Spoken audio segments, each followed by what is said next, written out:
go through, and just briefly breeze over it, then you're even held even higher regard as the other agents, because no other agent takes that time. They just show, thank you, nice to meet you. Okay, well, give me a call if you want to see something else. If you spend that time, yes, you're going to end up spending 45 minutes, an hour, to meet with them at one house, to go over this kind of stuff. But you're building that rapport. You're building that professional image that you're the expert and you're the one to go to. And review the loan process. Be knowledgeable and prep them for the loan officer. Even if they're already pre-approved, you need to they don't know, and the loan officer is typically not going to go over this with them. So if you're doing that, you then become the head of that transaction and the go-to person. So when they can't contact and get a hold of that mortgage person, they're contacting you saying, hey, I've got a question.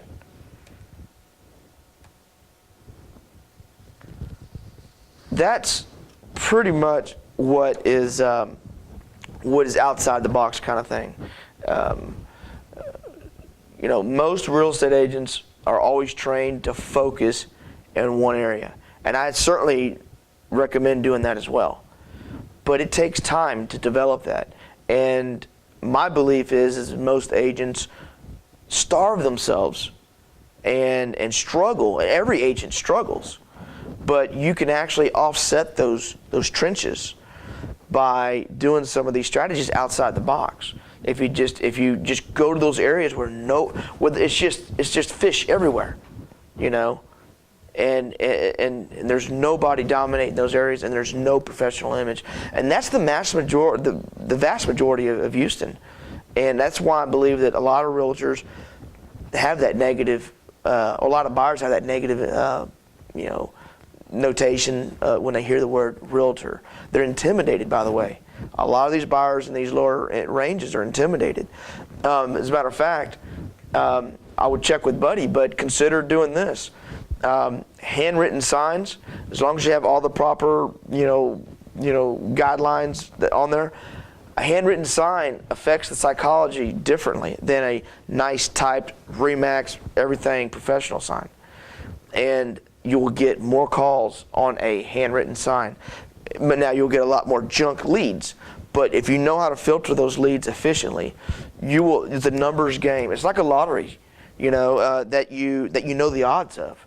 You're scratching off that scratch off every day. You got 30 calls, and one or two, three of them are going to be potential buyers, and you've got to convert them into you got to build that loyalty factor, or you'll lose them. So that's what. Yes, sir. Before we leave this section, Thomas, when you started, you kind of went through the different ways you went about finding these buyers. Is there any particular one of those things, or that you find to be more beneficial than the others? I know a lot of times it's like we do everything, but is there any particular one that seems to work better than the others? The most successful thing to do is a sign, a handwritten sign is the most successful. Banded signs will get you in trouble, but if you have a listing and you put your professional sign out there and you put a handwritten sign out there, the more professional type buyer is going to not even see the handwritten sign. Their eyes will not focus on it. They just don't. They will just see, oh, Remax, okay. And they won't even, they'll look at that and go, oh yeah, well, I don't know what that is, but I know Remax, and I'm going to call Remax. And you wonder, a lot of times you have your cell phone on the right, and you're like, why don't they just call my cell phone? But they call the office. It's just that psychological way the mind works, is I'm going to call the office, But it works completely opposite. When you work in an area where there are buyers that are intimidated by big banks, they're intimidated by big government and by big professional realtors, then you take a different approach, and you'll see a lot more success. You said banded signs will get you in trouble, but do handwritten signs. What's the difference? Handwritten signs, if you're at a house, if you have permission to put a handwritten sign in the yard. Really? Yes, you can get permission to put a sign, and you're perfectly fine. If you do an intersection, you've got to be very careful. I mean, a lot of these areas, they don't care. There's just no regulation. But when you get in like Pasadena, man, they will tag you. And I mean, yeah, I know, but they want to try to keep the presentation of the area. You do it in Kingwood, it's not going to work. It doesn't work in Kingwood. People want. Both signs in the front yard. Yes. And what would a handwritten sign say? Well, it depends on what your market is. Back in the day when I did this, you had 100% financing loans. We did $500 total move-in. Every buyer was calling. If that investment house was the prettiest, cleanest house on that street and $500 to get in, every renter was in that area was like, man, I need double that to get in a rental house. So those type of hooks worked very well. In this market, you just have to have different types of hooks. You got to come up with something that works. I think on a Craigslist ad, I used a hook one time, and it was house for sale, bank financing available. What you don't realize, I don't think, a lot of people don't realize is how Texas is being consumed by immigrants. I mean, we're hearing in the news every day where our borders are just unsecure.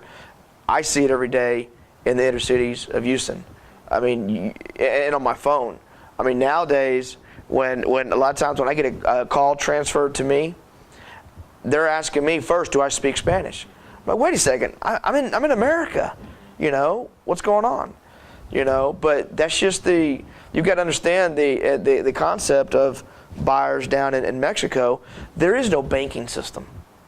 Everything in Mexico is financed by the landowner.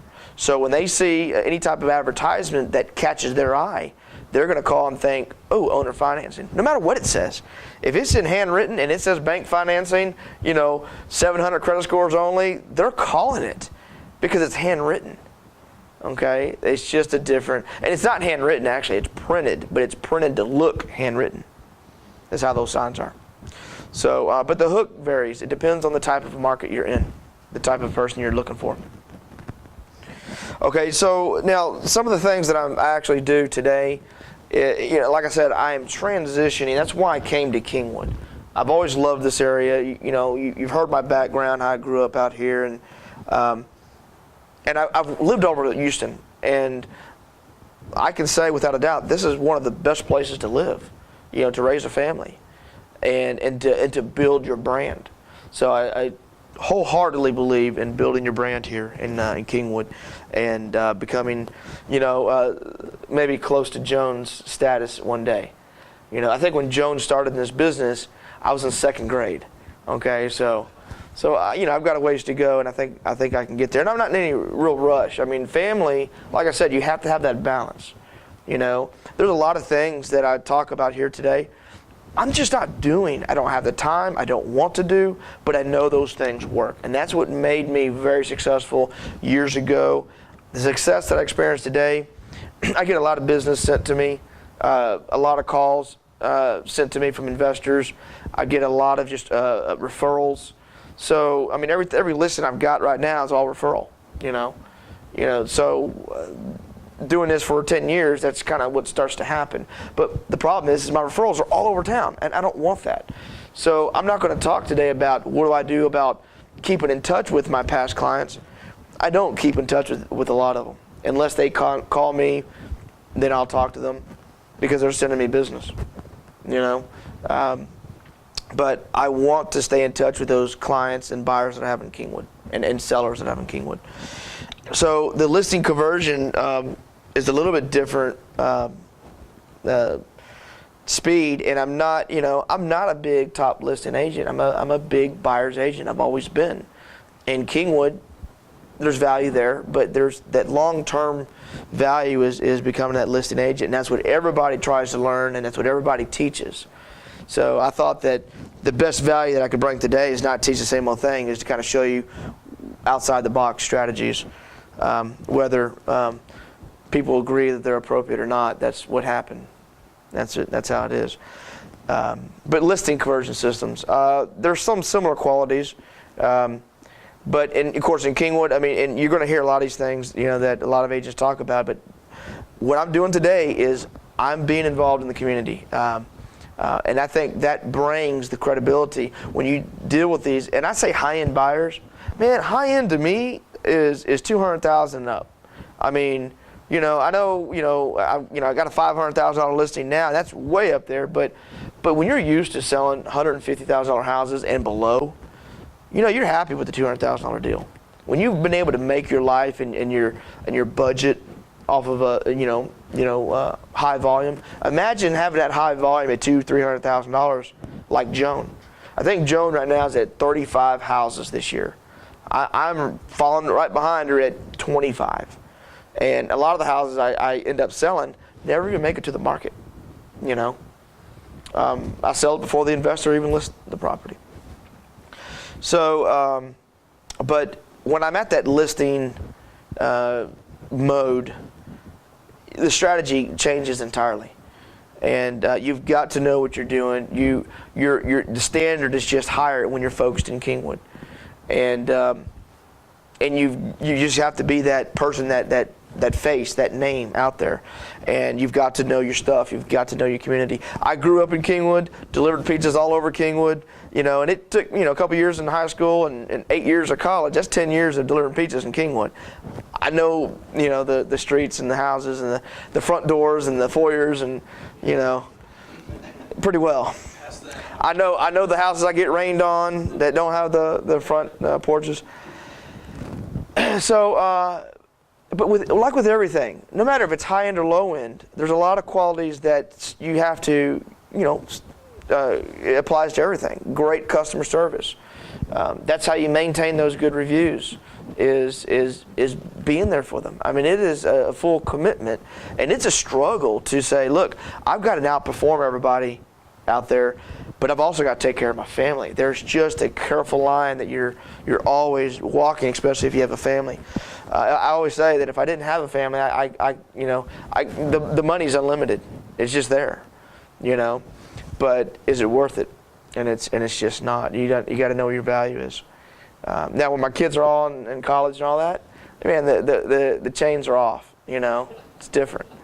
But right now, my kids are everything. Let's see. Of course, you still build the rapport with that client on the listing deal. At the appointment, okay. So at the listing appointment, I mean, everyone probably has their own little strategy, but it's really pretty simple. I mean, the hardest thing about the listing appointment really is getting it. It's having that neighborhood exposure, being that community, being involved in the community. That's the really the hard part, which is actually fun. Being volunteering at your kid's school and things like that. That's what helps get your name out there. But when you get to the listing appointment, you just sell what you believe in, and what I believe in is I believe wholeheartedly that RE/MAX is a better company, a better office than anybody out there. And the numbers show it, especially in Kingwood. Now you take this listing presentation, you go somewhere out in the north side of Houston, it doesn't jive. You don't even need this. Just by answering your phone, you're out producing everybody, or outperforming. But, I believe in myself. I believe that I have a history of selling more real estate than most agents in the market. Now, I wish the price ranges were higher because they would triple my income, and I could retire tomorrow. But I do believe that I have that high volume, and that high volume, you gain a lot of knowledge. Okay, and hands-on, when you know that mortgage information and you're constantly holding that hand of that buyer through that mortgage process, you become pretty darn knowledgeable of the obstacles in the mortgage arena as well, especially when you have family in the mortgage business as well. And then I fully believe that I can help them. I believe that if that seller does not do business with me, they have a large chance of hurting themselves, of not getting where they want to be. And then when I go to that appointment, I know the house, I know the neighborhood, I know how many houses are in the neighborhood. I even look at expireds. I look at what was withdrawn, what was relisted, all those things. You've got to know your stuff when you're there. But the things that you're selling is yourself, what you believe in, and Remax. Those are the two things. And Remax gives you all the tools to do that. Let's see, what are we talking about next? Growing your network. And that's about the last thing I'm going to cover, because everything else is almost repetitive. I mean, if you go to Frank's classes, you're gonna know what to do if you just follow what they. And that's the hard thing is executing what you're learning. And that's what I'm struggling with, is finding that time to filter away from this high volume business that I work, and invest that time into that long-term farming and strategy in Kingwood. But what I'm finding time to do is get involved in my community, meeting the kids, the kids, the parents, baseball, dance. I mean, the kids is a wealth of opportunity there, and joining the PTA, volunteering at the kids deal. I bought a sound system, and for business, and I wrote it off, right? But it really was, and today I actually really use it for the business. I sold a house for a guy who owns a sign company, and I had him make a wrap that goes around these speakers. The speakers stand up to this ceiling. There's 3 that stack up, and I got one there, and then one in the middle. And I've got these wraps that go all the way around them. I donate that sound system to the schools for their fall festival, spring, festival, sock hop, whatever they've got going on. I want to be the one helping them, and I want my sign exposed right there where everyone's dancing, where everyone's having fun. What did you pay for that? I made a lot of money a long time ago, and I want to say that they were very expensive. It was probably a $5,000 system, and when you had, when you go from having nothing to having, oh, wait a second, I'm selling 50 houses a year, and it's been pretty consistent. I mean, there's some years are more or less, but when you do that volume, you've got that extra money to do those types of things, and be reckless with it. Back then I was a bit reckless, but I bought it when my little girl was 3, and I said I want her to be around music. I want her to be. It's a stage system. It's not a DJ system. It's one speaker stands this tall and it goes from the wall to here. I mean, it's a massive stage deal. And I volunteer at the Fellowship of the Woodlands, and I operate their lights and sound and all that. I'm on a tech team over there when I have time to kind of devote that more during the holidays. But that's what I enjoy. I enjoy the music. I enjoy the school functions, and I can't always do it, so I pay my son to go, play the music. I mean, we've got a playlist. It's very, very, carefully selected. But and I'm using the lead street to try to keep, my leads. I think that's very important for long term.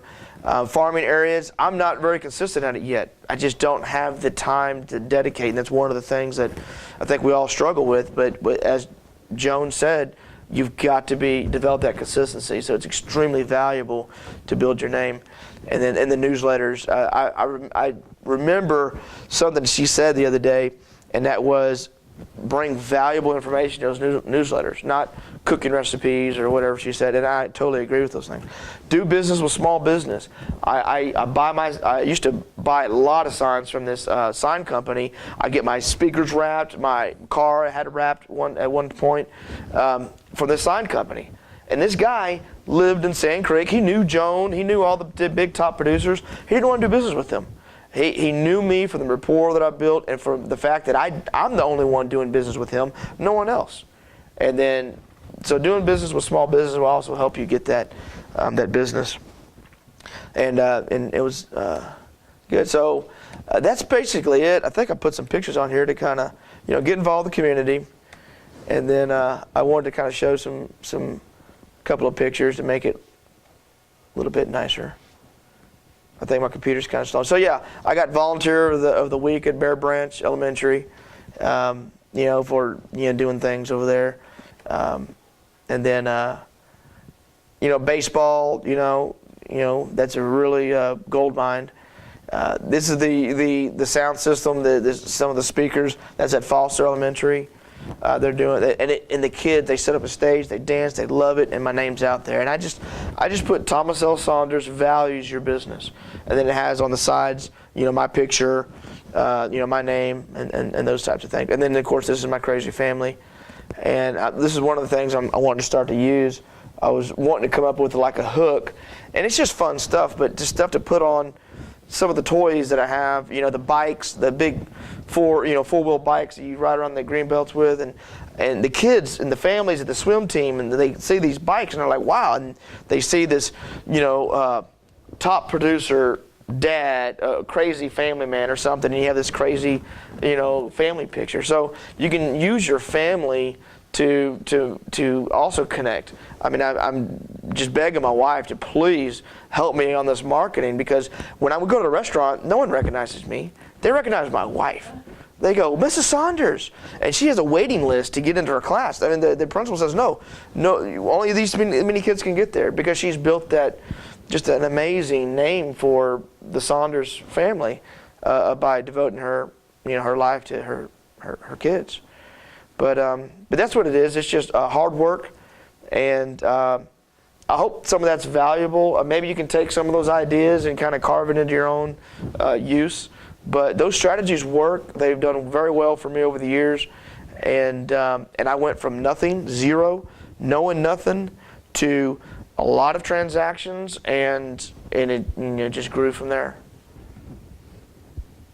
I'm out of time. Has it been 4 hours yet? No, you're good. Any questions? Anybody? We got it. I just have a comment any questions you guys should bring it up like that. But I remember when Thomas first called me, I had an opportunity to come in and we sat and visited and interviewed, and he told me what he was looking for.